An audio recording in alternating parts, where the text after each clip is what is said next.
આપણી ભાષા અને ભાષા સાથે આપણું સાહિત્ય અતિ પ્રાચીન અને પૌરાણિક છે. ત્યારે સાહિત્યનો એક ભાગ એટલે આપણી કહેવતો. એમાંની એક કહેવતની જો હું આપને વાત કરું તો શરીર સુખી તે સુખી સર્વ વાતે. પરંતુ ખરેખર શરીર સુખી ક્યારે બને? જી હા મિત્રો, શરીરને સુખી રાખવા માટે માત્ર આહાર જરૂરી નથી. આહાર સાથે યોગ્ય દિનચર્યામાં અનેક ફેરફાર, એનાથી જ શરીર સુખી બની શકે. ત્યારે ખરેખર આયુર્વેદમાં શરીર સુખી રાખવા માટેના શું શું ઉપાયો છે તેને લઈને આજે આપણે વાત કરવાના છીએ. ત્યારે આજે આપણે ગાડી વિદ્યાપીઠના assistant professor doctor Dhaval Makwana સાથે વાત કરવાના છીએ કે જેઓ એક આયુર્વેદ ડૉક્ટર તો છે જ, પરંતુ સાથે સાથે એક ડાયટિશિયન પણ છે. સ્વાગત છે આપનું ડૉક્ટર ધવલ. જી નમસ્કાર. નમસ્કાર. સૌ પ્રથમ પહેલો પ્રશ્ન મારો આપને એ છે કે આયુર્વેદમાં આહારનું મહત્વ શું છે? જી, આહારને જનરલી આયુર્વેદમાં વૃત્તિકર શ્રેષ્ઠ દ્રવ્યોમાંનું એક દ્રવ્ય કીધું છે. વૃત્તિ એટલે આપણે અહીંયા સ્થૂળ રીતે સમજીએ તો ટેન્ડન્સી લઈ શકીએ. ટેન્ડન્સી એટલે આપણે કોઈ પણ પદાર્થ પ્રત્યે જે આપણું અટેચમેન્ટ હોય છે, એ અટેચમેન્ટ છે ને એ આહાર ઉપર આધારિત હોય છે. આપણે જે કોઈ પણ અન્નનું ગ્રહણ કરીએ છીએ એનું આપણે સીધું એના આત્મીય સંબંધ સાથે એનો આધાર હોય છે. દાખલા તરીકે આપણે ઉદાહરણ સ્વરૂપ એનું સમજવું હોઈએ તો કોઈ પણ બાળક છે જનરલી એ નાનકડું હોય, લાઈક 1 વર્ષ 1.5-2 વર્ષ સુધી, તો જ્યાં સુધી એમને અન્નપ્રાશન સંસ્કાર કરીને જે આયુર્વેદમાં કીધું છે અન્નનું ગ્રહણ કરાવવું, એ અન્ન જ્યારે એમની શરૂઆત થાય છે એમની પહેલાંનું જે એમનું પોતાના રમકડા જ ચલો કહીએ તો રમકડા પ્રત્યેનું જે અટેચમેન્ટ હોય છે એ એટલું બધું પ્રગાઢ નથી હોતું. તમે એમની પાસેથી આરામથી રમકડું લઈ શકો છો જ્યારે તમારી ઈચ્છા હોય ત્યારે. જ્યારે એક વખત એ જ બાળકને આપણે આહાર ચાલુ કરાવીએ છીએ અને પછી આપણે એ રમકડું લેવામાં તકલીફ પડે છે, કેમ કે એમની સાથેનો જે એક સંબંધ પ્રસ્થાપિત કર્યો હોય છે, એમની જે વૃત્તિ બદલાઈ જાય છે એક જ પદાર્થને લઈને, એ વૃત્તિમાં ફેરફાર અન્નને લઈને આવતું હોય છે. એમને જુદા જુદા અન્ન ચાલુ કરાવીએ છીએ એ પછી જ એમનામાં એ વૃત્તિઓના ફેરફાર થતા હોય છે. અને અત્યારે જે મોડર્ન કન્સેપ્ટ છે એમાં પણ આહારને એક આત્મીય સંબંધ સાથે એમને જોડી આપ્યું છે કે આહાર છે એ actually medium of exchanging the emotions માનેલું છે. એ આપણે લોક વ્યવહારમાં પણ જોઈ શકીએ છીએ. જેમ કે આપણે કોઈ પણ ખુશીનો પ્રસંગ છે કે આપણે કોઈ અજાણ્યા સાથે વાત ચાલુ કરવી છે તો આપણે શા માટે પહેલાં ફૂડ જ ઓફર કરીએ છીએ. કોઈ પણ આપણે બસમાં જઈએ છીએ, ટ્રેનમાં જઈએ છીએ, અથવા તો ક્યાંય પણ આપણે કોઈ પણ પ્રસંગ અનુસાર આહાર છે એમને જ આપણે એક માધ્યમ ગણેલું છે આત્મીય સંબંધ કેળવવા માટે. તો અહીંયા એનું એટલું મહત્ત્વ છે કે ભારતીય પરંપરા પ્રમાણે એને એક આત્મીય સંબંધ કેળવવાના એક સાધન તરીકે પણ માનેલું છે, અને સાથે એક જો ચિકિત્સકીય દ્રષ્ટિથી વાત કરું તો એક ઉર્જાનો સ્ત્રોત પણ માનેલો છે. શરીરમાં જુદા જુદા કામ કરવા માટે જે છેડાના અવયવોથી આપણે રોજિંદા જીવનના કામ કરીએ છીએ, એ કામ માટે જે નિરંતર ઉર્જાનો સ્ત્રોત જરૂરી છે, એ ઉર્જાના સ્ત્રોતનું એક માધ્યમ આહાર બને છે.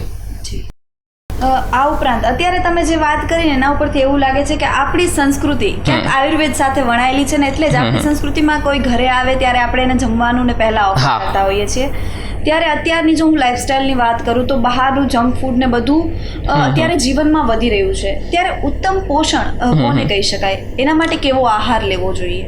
જી સરસ. જે તમે વાત કરી કે બહારનું જંક ફૂડ, એમાં ઘણા બધા ભાવો ઇન્ક્લુડ થતા હોય છે. એકલું ફક્ત આહાર પોષણ માટે જરૂરી નથી. પોષણ માટે આયુર્વેદમાં, ઉત્તમ પોષણ માટે આયુર્વેદમાં 3 પ્રકારના ઉપસ્તંભોનું વર્ણન કરવામાં આવ્યું છે.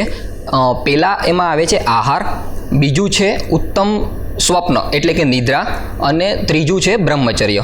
બરોબર છે. એમાં પ્રથમ આહાર આપેલું છે.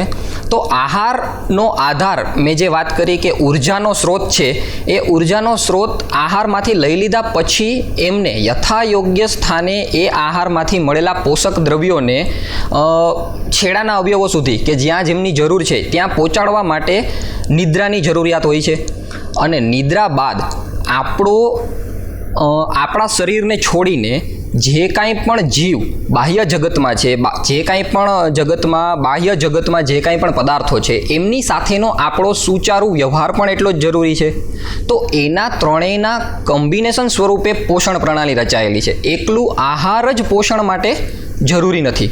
ખાસ તો આપણે નિદ્રા અને બ્રહ્મચર્યની વાત કરી, તો એ બંનેનો શું રોલ છે? જી, જેમ મેં વાત કરી કે ઉત્તમ કક્ષાનો આહાર આપણે લઈ લીધો આપણું પોષણ પ્રણાલી સુધારવા માટે, ઉત્તમ કક્ષા અને ઉત્તમ ક્વોન્ટિટીમાં પણ લઈ લીધો, ચલો વધારે લઈ લીધો અને સારો લઈ લીધો, પણ એ લઈ લીધા બાદ આપણું શરીર હંમેશા સ્વાસ્થ્યને પ્રાપ્ત કરશે કે આપણું શરીરની વૃદ્ધિ થશે, એ એક મિસકન્સેપ્શન અત્યારે ચાલી રહ્યો છે. ફક્ત આહાર પૂરતો નથી. જેમ કે આપણે આજના જમાનામાં જોઈએ છીએ લાઇફસ્ટાઇલ ડિસઓર્ડર્સમાં કે જે અમુક આઈટી સેક્ટર્સ છે વગેરેમાં, જેમાં જોઈએ છીએ આપણે કે એ લોકોનો આહાર અત્યારે આ નિદ્રાના પ્રમાણમાં જોઈએ તો એકદમ વ્યવસ્થિત હોય છે. એ લોકો વ્યવસ્થિત જ અને સમયસર જ ભોજન લેતા હોય છે, પણ રોટેશનલ, ઉદાહરણ સ્વરૂપે વાત કરું તો એમની ડ્યુટી એવી હોય છે કે જે રોટેશનલ હોય છે, ડે ડ્યુટી હોય છે, નાઇટ ડ્યુટી હોય છે, તો એમાં ક્યાંક ને ક્યાંક નિદ્રામાં વિક્ષિપ્ત થતું હોય છે અને એના કારણે એમને આહારના પચન સંબંધિત વગેરે રોગો થતા હોય છે. તો એના કારણે નિદ્રાનો પણ એટલો જ રોલ છે કે મેક્સિમમ આહારમાંથી પ્રાપ્ત થયેલા પોષક દ્રવ્યોને જો છેડાના માર્ગ સુધી, એટલે કે જ્યાં જ્યાં કામ કરીને એ પોષક દ્રવ્યો લુપ્ત થયા છે કે જે પોષક દ્રવ્યો વપરાણા છે એની ફરીથી આપૂર્તિની જરૂર છે, એ નિદ્રા દરમિયાન જ થતું હોય છે. મોડર્ન સાયન્સ પણ એવું જ કહે છે ડાયટેટિક્સનું કે તમે એક્સરસાઇઝ કરી અને જે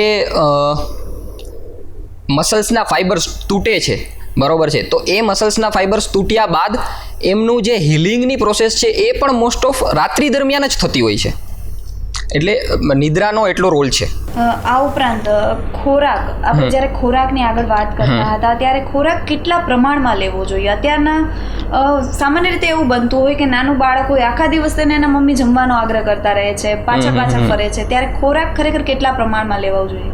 જી, એ એક સારો ક્વેશ્ચન છે કે અત્યારના જમાનામાં જે વારંવાર બાળકોને ખાસ કરીને કે જે આપવાનું સૂચન થઈ રહ્યું છે, જનરલી કલાક, 2 કલાક કે 3 કલાકે તો મિનિમમ એમના સંબંધીઓ કોઈને કોઈ પહોંચી જ જતા હોય છે, પરંતુ એ મારા ખ્યાલથી યોગ્ય નથી. કેમ કે ખોરાકની માત્રા 2 વસ્તુ ઉપર આધાર રાખે છે. એક તો અગ્નિના બળ ઉપર અને બીજું છે ખોરાકના દ્રવ્યના માપ ઉપર. એટલે કે એમનું દ્રવ્ય જે લેવામાં આવ્યું છે એ કયા પ્રકારનું છે.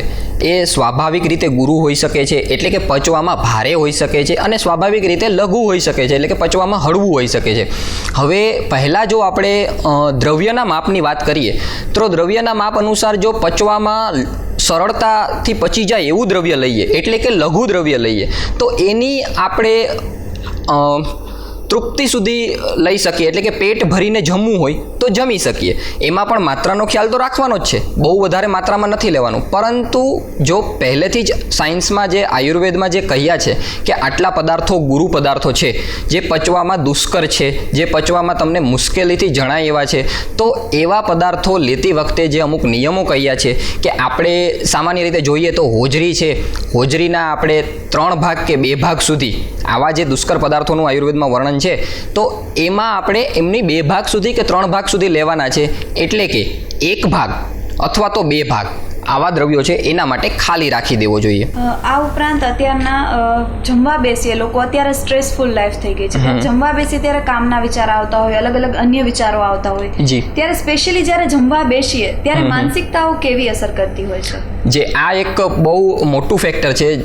જનરલી સમાજમાં આની સાથે કોઈને લેવા દેવા હોતું નથી કે આના ઉપર વધારે કામ થતું નથી. જ્યારે આયુર્વેદમાં આહાર ગ્રહણ કરવાની પૂરેપૂરી વિધિ બતાવી છે.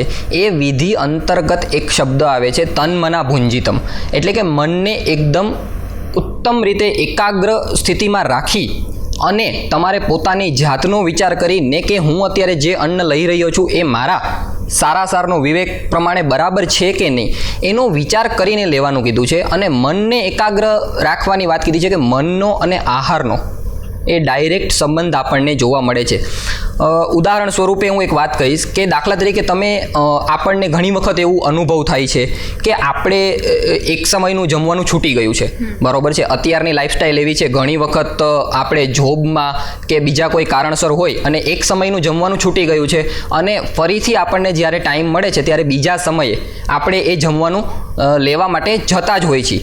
પણ આપણે રસ્તામાં જતા હોઈએ એ દરમિયાન આપણને કોઈનો કોલ આવી ગયો અને કોઈ આપણને દુઃખદ સમાચાર પ્રાપ્ત થયા અથવા તો આપણે કોઈ પણ વસ્તુ ન જોવાની જોઈ લીધી, દાખલા તરીકે કોઈ એક્સિડન્ટ છે, કોઈ રસ્તામાં કોઈ પ્રાણી મરી ગયેલું છે એ જોઈ લીધું, તો તરત જ આપણી ભૂખ મરી જાય છે. ફરીથી આપણે ઘરે પહોંચીએ છીએ, જમવાનું રેડી હોય છે, આપણને ભૂખ લાગી પણ હતી, પરંતુ આપણે નથી જમી શકતા. એનું કારણ એ છે કે એ જે ન જોવાનું જોઈ લીધું એને પણ એક ઉર્જાનો સ્ત્રોત આયુર્વેદમાં કીધો છે, જેને પ્રાણ સાથે સરખાવી શકાય. તો એ ઉર્જાના સ્ત્રોતમાં તમે આંખથી જે વસ્તુ નહોતી જોવાની અને તમારા સ્વાસ્થ્ય માટે જે વિકૃત સ્વરૂપની હતી એનું ગ્રહણ અનાયાસે થઈ ગયું અને એને તરત જ તમારું મન વિક્ષિપ્ત કરી નાખ્યું. હવે એ મનના સીધી અસર તમારી ખોરાક ગ્રહણની ક્રિયા ઉપર પડી. એટલે મન આ રીતે ડાયરેક્ટ શરીર સાથે જોડાયેલું છે.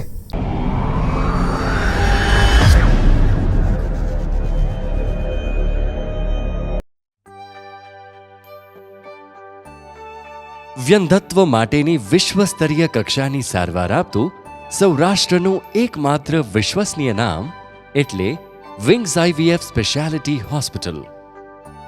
એક્સક્લુઝિવ ઇન્ફર્ટિલિટી માટેનું વિશાળ યુનિટ કે જ્યાં આપની માનસિક, આર્થિક તેમજ સારવારલક્ષી સંપૂર્ણ કાળજી લેવાય છે. આકર્ષક હોસ્પિટલનો માહોલ, વિશાળ વેઇટિંગ એરિયા, સંપૂર્ણ વૈજ્ઞાનિક રીતે કાઉન્સેલિંગ કરતા સ્ટાફ, અતિ આધુનિક તથા અતિ વિશાળ આઈવીએફ લેબ એ વિંગ્સ હોસ્પિટલની ખાસિયત છે. અહીં અતિ નમ્ર, વિવેકી અને સભ્ય સ્ટાફ આપને આવકારશે. આપ અહીં પોતીકો અનુભવ કરશો. આપની લાગણીઓને અહીં વાચા મળશે. મહત્તમ પરિણામ સંપૂર્ણ વૈજ્ઞાનિક ઢબે. આપના નિસંતાનપણાનો ઉકેલ આપના દ્વારે.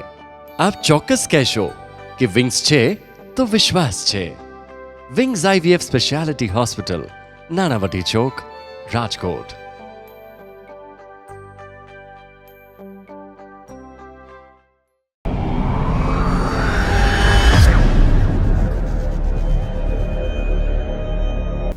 સર, આ ઉપરાંત આહારના મહત્વની જ્યારે આપણે વાત કરી રહ્યા છીએ ત્યારે કયા વ્યક્તિએ કેટલી માત્રામાં આહાર લેવો અને કેવો આહાર લેવો એ કઈ રીતે નક્કી થશે? જી, આપણે એની પહેલાં જે વાત કરી કે દ્રવ્યના માપ, દ્રવ્ય જો પોતે પચવામાં હળવું હોય એટલે કે લઘુ દ્રવ્ય હોય અથવા તો દ્રવ્ય પોતે પચવામાં સ્વાભાવિક રીતે ભારે હોય એટલે કે ગુરુ દ્રવ્ય હોય, તો એક દ્રવ્ય આહાર દ્રવ્ય પોતે જ કેવું છે એ મુજબ આપણે એની ક્વોન્ટિટી ડિસાઇડ કરી શકીએ છીએ, એની માત્રા ડિસાઇડ કરી શકીએ છીએ કે આપણે કેટલો લેવો. અને એક ઇન્ડિવિડ્યુઅલિસ્ટિક એપ્રોચમાં આપણે જે તે વ્યક્તિની અગ્નિને પણ ધ્યાનમાં રાખવાની હોય છે કે એમની પોતાની પાચક અગ્નિ જે તે આહાર દ્રવ્યને, લીધેલા આહાર દ્રવ્યને સમય રહેતા પચાવી શકશે કે નહીં. તો એ પણ એટલું જ એક મુદ્દો જોવાનો રહી જાય છે કે ઘણી વખત એવું થતું હોય છે કે પોતાની અગ્નિના જાણકારી વગર ઘણા માણસો પ્રમાણમાં હળવા દ્રવ્યો હોય છે તો પણ એની વધારે ક્વોન્ટિટી ગ્રહણ કરી લેતા હોય છે કે જેના કારણે એમનું સ્વાસ્થ્ય બગડતું હોય છે. એટલે એક માર્ગદર્શન આપણે એટલું આપી શકીએ કે જે કોઈ પણ આહાર દ્રવ્ય તમે લીધેલું છે એ સમયસર પહોંચી જાય. સમયસર પચી જવું એટલે કે બીજો જે આહાર ગ્રહણનો સમય થઈ જાય, દાખલા તરીકે બપોરનું જે જમેલું છે, આપણે જે કંઈ પણ આહાર દ્રવ્ય જમેલું છે એ રાત્રિનો જે તમારો રેગ્યુલર નિયમિત જે ભોજન ગ્રહણનો સમય થાય છે એ પહેલાં પચી જવું જરૂરી છે, પોતાનું સ્વાસ્થ્ય બગાડ્યા વગર. એમાં જો બીજા કોઈ પણ આપણને પ્રોબ્લેમ્સ થતા હોય કે પેટમાં ભારેપણું લાગે છે કે જેવું ખાધેલું છે એવા ઓડકાર આવે છે, બરોબર છે, કે બીજા કોઈ પણ સ્વાસ્થ્યને બગાડનારા ચિહ્નો જણાય, તો આપણે એટલું કહી શકાય કે આગલું પચવામાં કંઈક ને કંઈક પ્રોબ્લેમ છે. સર, અત્યારના આપે એક વાત કરી કે શરીરનું અગ્નિ, તો જે તે વ્યક્તિની શરીરની અગ્નિ એટલે શું? જી, આ ક્વેશ્ચન, અગ્નિનો ક્વેશ્ચન આમ તો બહુ મોટો છે, પરંતુ પાચન સંબંધિત જો વાત કરીએ તો આયુર્વેદમાં જે પિત્ત અંતર્ગત જે પાચક પિત્ત આવે છે એ ખોરાક પચાવવા માટે એમનો ખૂબ જ મોટો રોલ હોય છે. તો અહીંથી આપણે એ પાચક પિત્તનું ગ્રહણ કરવું જોઈએ કે જે આહારને બરાબર પોતાના યોગ્ય સમય અનુસાર પચાવીને એ આહારને એનું વિભાજન કરીને શરીરમાં આગળ ધકેલે છે એમને. આહારની અત્યારના આપણે વાત કરી કે પોષક આહાર શું છે, ત્યારે જે તે વ્યક્તિ અન્ન પસંદ કરે તો કઈ રીતે અન્નની પસંદગી કરવી જોઈએ? આહાર કે અન્ન પસંદ કરતી વખતે આયુર્વેદમાં એના 8 એક ઉપાયો આપેલા છે, 8 આયતનો આપેલા છે. એમાં પહેલું આવે છે પ્રકૃતિ. જે આપણે વાત કરી કે અન્નની પોતાની જ પ્રકૃતિ કેવી છે એ સ્વભાવથી લઘુ છે, ગુરુ છે, એ બધી વસ્તુ જોવાતી હોય છે. બાદમાં એક કરણ કરીને આપેલું છે, એટલે કે અન્ન છે એમાં કયા કયા ગુણો આવેલા છે, એ ગુણ અનુસાર આપણે એ ગુણમાં ફેરફાર કરવા છે તો આપણે કઈ રીતે કરશું. એમાં આપણે ઉદાહરણ સ્વરૂપે જોવું હોય તો કરણ અંતર્ગત જે ગુણની વાત આપી છે, દાખલા તરીકે આપણે કોઈ મગ લીધા અને એ મગને આપણે પકાવવા છે તો એમાં આપણે અગ્નિનો સંસ્કાર કર્યો, એ રીતે કહેવાશે કે મગ છે એ સ્વાભાવિક રીતે પહેલાં પચવામાં જેટલા ગુરુ હતા એટલા એને રાત્રે પાણીમાં પલાળી દીધા તો એ જળમાં પલાળવાથી પણ એનામાં એક ગુણનો આધાન થયો, તો એ કરણ અંતર્ગત આવશે. એટલે આપણે અન્ન કયા સ્વરૂપે આપણી પાસે આવેલું છે એ પણ જોવું પડશે. એના બાદમાં રાશિ આવે છે. રાશિ એટલે ફરી પાછું અહીંથી માત્રાનું જ ગ્રહણ કરવાનું છે, પરંતુ અહીંયા રાશિ એટલે ટોટાલિટીના સંદર્ભમાં વાત કરવી પડશે કે જે અત્યારે મોડર્ન કન્સેપ્ટમાં ખૂબ જ પ્રચલિત એક ડાયટ ચાર્ટ કરીને આપે કદાચ સાંભળ્યું હશે, એમની વાત થાય છે કે ઉદાહરણ સ્વરૂપે વાત કરું તો diet chart generally 1800 kilo calorie, 2200 kilo calorie, 2600 kilo calorie આવા બધા સંદર્ભે આપને સાંભળવા મળતું હોય છે. પરંતુ એ 1800 કિલો કેલેરી આપણા શરીરને જરૂરિયાત છે, પરંતુ એ જ કેલેરી અન્નના કયા પ્રવિભાગમાંથી લેવાની છે, એટલે કે આપણને એ જ 1800 કિલો કેલેરી પ્રોટીનમાંથી કેટલું જરૂરી છે, કાર્બોહાઈડ્રેટ્સમાંથી કેટલું જરૂરી છે કે ફેટમાંથી કેટલું જરૂરી છે, એ નક્કી કરવું એ અહીંયા રાશિથી ગ્રહણ કરવાનું આવે છે. એના માટે આયુર્વેદમાં શબ્દ છે સર્વગ્રહ અને પરિગ્રહ. સર્વગ્રહથી ટોટલ મારે દાળ ભાત શાક રોટલી છે એક થાળીમાં આટલું જોઈએ છે એવું સમજવાનું રહે, અને એ જ ટોટલ જે મેં આખી થાળી મારી જે મેં નક્કી કરેલી છે હવે એમાંથી પણ અંદર વિચારવાનું રહ્યું કે મારે એમાંથી રોટલી કેટલી ખાવાની છે અને મારા માટે દાળની કેટલી જરૂરિયાત છે, એ આવશે રાશિ અંતર્ગત આવશે. પછી એક આવે છે દેશ. ઓકે, તો દેશથી અહીંયા સ્થાનનો ગ્રહણ કરવાનું છે કે અન્ન દ્રવ્ય છે એ કયા દેશમાંથી આવેલું છે, એટલે કયા સ્થાનમાં ઉગેલું છે. બરોબર છે. અમુક જે અન્ન દ્રવ્ય હોય છે એ અમુક પોતાના વિશિષ્ટ ગુણધર્મોને ધરાવતું હોય છે કે એક દેશમાં ઉગેલું, એક સ્થાને ઉગેલું એક અન્ન છે તો એ સ્વભાવથી જ ગુરુ જણાય છે, એક સ્થાનમાં ઉગેલું અન્ન છે એ સ્વભાવથી જ લઘુ જણાય છે. તો ફરી પાછું અહીંયા અન્ન કઈ જગ્યાએથી આવેલું છે એ પણ જોવામાં આવે છે. એના સિવાય આવે છે સમય. તો સમય આપણે એ રીતે જોવાનો રહે છે કે આપણે કયા સમયે એમનું ગ્રહણ કરીએ છીએ. દાખલા તરીકે આપણે સ્વસ્થ જીવન માટે જે અન્ન લેતા હોય અને ફરી પાછું રોગી, આપણે જ્યારે રોગી હોય છીએ રોગા અવસ્થા દરમિયાન કે રોગના સમય દરમિયાન આપણે જે અન્ન પસંદ કરતા હોય છીએ તો એમાં પણ અન્નનો ફેરફાર જણાય છે. અમુક અન્ન સ્વસ્થ જીવન દરમિયાન લઈ શકાતા હોય છે, અમુક અન્ન રોગ અવસ્થા દરમિયાન લેવાના હોય છે, તો એ બંનેમાં પણ ફેરફાર હોય છે. પછી આવે છે એક છે ઉપયોગ સંસ્થા. આહાર છે એ ગ્રહણ કરવાની પૂરેપૂરી વિધિ, એનું પણ આપણે જો બરાબર પાલન ન કરીએ તો એ પણ અન્ન પસંદગીની અંતર્ગત જ લઈ શકાય છે.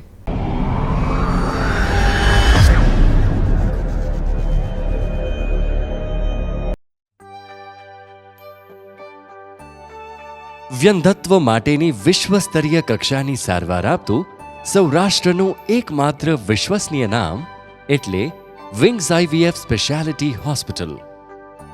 એક્સક્લુઝિવ ઇન્ફર્ટિલિટી માટેનું વિશાળ યુનિટ કે જ્યાં આપની માનસિક, આર્થિક તેમજ સારવારલક્ષી સંપૂર્ણ કાળજી લેવાય છે.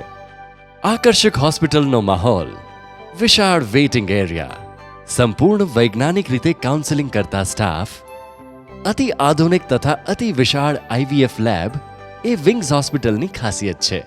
અહીં અતિ નમ્ર, વિવેકી અને સભ્ય સ્ટાફ આપને આવકારશે.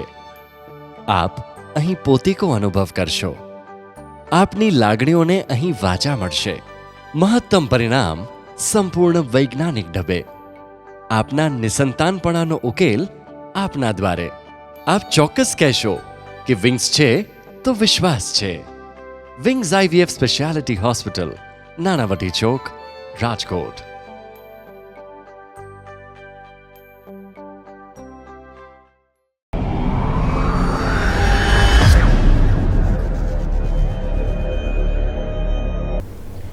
આ ઉપરાંત આપે એક વર્ડ અત્યારના યુઝ કર્યો, ડાયટ ચાર્ટ. હમ તો અત્યારની યુવા પેઢીની સામાન્ય રીતે આ જ તકલીફ છે કે પોતાની રીતે જ તેઓ ડાયટિંગ સ્ટાર્ટ કરી દે છે. ત્યારે આવા લોકોને શું સંદેશો આપશો કે ખરેખર પોતાના શરીર પ્રમાણે કઈ રીતે આહાર તેઓએ લેવો જોઈએ? જી, અત્યારે આ ટ્રેન્ડ ખૂબ જ એમ જોવા જઈએ ને કે એટલો ટ્રેન્ડિંગ છે, પણ એ એકદમ મારા મત પ્રમાણે એઝ એ ડાયટિશિયન અને એઝ એ ડૉક્ટર કહું તો એ ખૂબ જ ગેરવ્યાજબી છે. કેમ કે આહારનું પૂરેપૂરું વિજ્ઞાન અથવા તો ડાયટેટિક સાયન્સની આપણે વાત કરીએ તો આ ઇન્ડિવિડ્યુઅલિસ્ટિક મેનરમાં બદલાતું રહે છે. દરેક વ્યક્તિની જરૂરિયાત, દરેક વ્યક્તિના પ્રોબ્લેમ્સ એ બધા અલગ અલગ હોય છે અને દરેક વ્યક્તિની આહાર અંતર્ગત વાત કરીએ તો પાચક શક્તિ આપણે જે પ્રથમ વાત કરી એ મુજબ કસ્ટમાઇઝ કરવું પડે છે. કોઈ પણ એક વ્યક્તિનો ડાયટ ચાર્ટ ડાયટિશિયન અથવા તો કોઈ ડૉક્ટરની સલાહ વગર કોઈ પણ બીજા વ્યક્તિને એટલો ફાયદો કરાવી શકતો નથી. આ ઉપરાંત આયુર્વેદની જ્યારે વાત કરી રહ્યા છીએ ત્યારે અન્ન ગ્રહણ માટે સ્પેસિફિક કોઈ વિધિ છે આયુર્વેદમાં? જી, અન્ન ગ્રહણ માટે આપણે આની પહેલાં પણ આ બહુ સારો ક્વેશ્ચન છે. આની પહેલાં પણ આપણે એક વાત કરી કે પ્રફુલ્લિત મને જ અન્ન ગ્રહણ કરવું જોઈએ. મનનો અને જે આપણે આહારનો સંબંધ સમજ્યા એના ઉપરાંત આયુર્વેદમાં હંમેશા ગરમ જમવાનું એક નિર્દેશ આપેલો છે. હંમેશા ગરમ જમવું, હંમેશા સ્નિગ્ધ જમવું એટલે કે ઘી તેલવાળું જમવું, આપણે કોરું કે કોઈ પણ સ્નેહના વગર જમવું. અત્યારે જે એ પણ એક ટ્રેન્ડ છે કે વધારે પડતા ઘી અને તેલનો ઉપયોગ ના કરવો. પરંતુ એ કસ્ટમાઇઝેશન્સમાં ઘણી વખત એવું થતું હોય છે કે શરીર માટે જે જરૂરી સ્નેહ ભાગ કયો છે કે અમુક ઘી તેલની જરૂરિયાત શરીર માટે છે એટલું પણ શરીરને પહોંચતું નથી અને એ મુજબ એને પ્રોબ્લેમ પડી શકતા હોય છે. તો હંમેશા ગરમ જમવું જોઈએ, હંમેશા સ્નિગ્ધ જમવું જોઈએ. એ ઉપરાંત ગ્રહણ વિધિમાં જોઈએ તો વિહાર સ્વરૂપે કેવું જમવું એના કરતાં કેવી રીતે જમવું એના પણ અલગથી કસ્ટમાઇઝેશન્સમાં જોઈએ તો એમાં આપેલું છે કે ખૂબ જ ઝડપથી ન જમવું જોઈએ. કેમ કે ખૂબ જ ઝડપથી જમવામાં ઘણી વખત અન્નદ્રવ્ય છે એ વિમાર્ગે જવાની સંભાવના રહે છે. એટલે કે અન્નનળીને છોડીને ઘણી વખત આપણે જોઈએ છીએ કે બાળકો છે કે ઘણી વખત મોટાઓ પણ છે કે ઉતાવળના લીધે એ શ્વાસનળીમાં જતું રહે છે તો ઉતરાઈ જતા હોઈએ છીએ. પછી અતિ ધીમેથી પણ ન જમવું જોઈએ. જેમ અતિ ઝડપથી જમવાની મનાઈ છે એવી રીતે અતિ ધીમેથી પણ ન જમવું જોઈએ. કેમ કે અતિ ધીમેથી જમવામાં પણ એમનો અગ્નિ મંદ પડી જતો હોય છે. એમની આખી સાયકલ છે ડાયજેશનની એ પણ આખી વિખેરાઈ જતી હોય છે. તો માપસર સમયમાં જમી લેવું હિતાવહ છે. એ ઉપરાંત તન્મના ભુંજીતમ એટલે કે જેની આપણે અગાઉ વાત કરી કે હંમેશા પ્રફુલ્લિત મને જમવું જોઈએ અને આપણું મન એ આપણી ભોજન ક્રિયામાં જ પોરવાયેલું હોવું જોઈએ. આના માટે પણ અત્યારે સાંપ્રત સમયમાં આપણે જોઈ શકીએ છીએ કે જમતા જમતા ટીવી જોવાનો જે આગ્રહ છે એ પણ એકદમ ખોટો છે. આપણે જમતા જમતા ટીવી જોતા જોતા જમીએ છીએ એનાથી આપણે એવું ઘણી વખત સાંભળતા હોઈએ છીએ કે કેટલું જમાઈ ગયું એનો અંદાજો નથી રહેતો. તો એનાથી સીધો હા એટલે એનાથી માત્રા નામનું ફેક્ટર તરત જ તમારું ઉડી જશે. કેમ કે માત્રા બહુ જ જરૂરી છે. તમે તમારી માત્રાનો વિચાર નથી કરી શકતા, તમે દ્રવ્યની માત્રાનો વિચાર નથી કરી શકતા. કેમ કે એ સમયે તમારું મન ટીવી સાથે સંકળાયેલું હોય છે. બાળકો હોય છે તો એ સમયે એમનું મન મોબાઈલ સાથે સંકળાયેલું હોય છે. એના કારણે બાળકોને માત્રાનો ખ્યાલ નથી આવતો. તો જ્યારે જમવા બેસીએ છીએ ત્યારે ફક્ત જમવાનો જ વિચાર કરીએ, નહીં કે બીજી કોઈ ક્રિયામાં આપણું મન રાખીને જમીએ.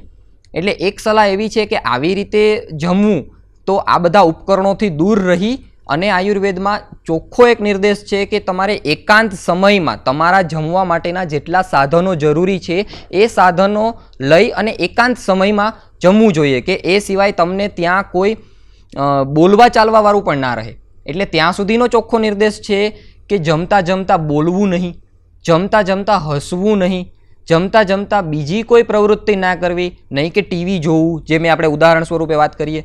તો આ બધી આહાર વિધિના જે ગ્રહણ કરવાની નિયમો છે એ નિયમોથી જે આગલા મેં વાત કરીએ કે કેવું અન્ન ગ્રહણ કરવું જોઈએ એ બધા ફેક્ટરો એની સાથે અટેચ થયેલા છે. એ બધા ફેક્ટરો નક્કી કરવામાં તમને આ બધા ફેક્ટરો મદદ કરશે.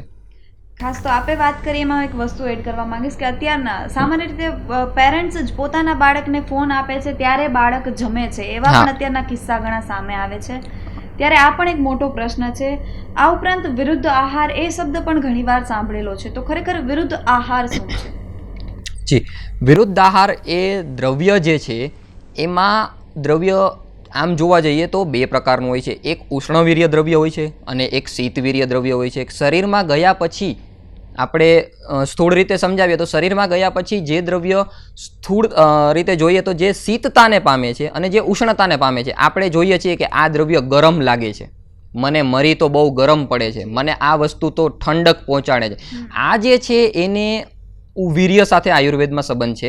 તો ઉષ્ણવીર્ય દ્રવ્ય અને શીતવીર્ય દ્રવ્યોનો એકી સાથે સંયોગ કરવાની આયુર્વેદમાં મનાઈ કરી છે. એટલે સંયોગ પણ એક ફેક્ટર છે કે કયા બે દ્રવ્યોનું કે કયા એકથી વધારે દ્રવ્યોનો તમે સંયોગ વિધિ વિધાનની રીતે કરી શકો. બરોબર છે. ઉદાહરણ સ્વરૂપે જોઈએ કે અત્યારે જેટલા પણ ચામડીના વિકારો થતા હોય છે એ બધા ચામડીના વિકારો અમુક કોઈ વિરુદ્ધ વીર્યવાળા દ્રવ્યો એકઠા કરવાથી થતા હોય છે. જેમ કે આયુર્વેદમાં સ્પષ્ટ નિર્દેશ છે કે દૂધ અને માછલી, જે લોકો નોનવેજ ખાતા હોય છે, દૂધ અને માછલીને તમે ખાઈ નથી શકતા, પરંતુ અમુક લોકો છે દૂધ કે દૂધની બનાવટ અથવા તો માછલી એ સાથે એક જ સમયમાં લે છે, તો એમને સમયાંતરે જ્યારે એમના શરીરમાં એવા અવસ્થા ઊભી થશે ત્યારે એમને એમાંથી સ્કિનના ડિસીઝ થવાના કે બીજા કોઈ પણ પ્રોબ્લેમ થવાની સંભાવનાઓ વધી જાય છે. સર, આજે આપે અમને ખોરાકને લઈને આટલી બધી માહિતીઓ આપી તે બદલ આપનો ખૂબ ખૂબ આભાર. દર્શક મિત્રો, ખાસ તો આજે આપણે આહાર કેવો લેવો જોઈએ, આહાર કેટલી માત્રામાં લેવો જોઈએ, વિરુદ્ધ આહાર શું છે સહિતની અનેક માહિતીઓ વૈદ્ય ધવલ મકવાણા પાસેથી મેળવી. ત્યારે ફરી આવા જ નવા વિષય સાથે આપણે મળતા રહીશું. ત્યાં સુધી મને રજા આપો અને જોતા રહો અબ તક હેલ્થ વેલ્થ. સ્વસ્થ રહો, મસ્ત રહો. નમસ્કાર. આવા જ અવનવા વિડીયોઝ માટે અબ તકની ચેનલને સબસ્ક્રાઇબ, લાઇક અને શેર કરતા ના ભૂલશો. આ જ રીતે જોડાયેલા રહો અબ તક સાથે. ધન્યવાદ.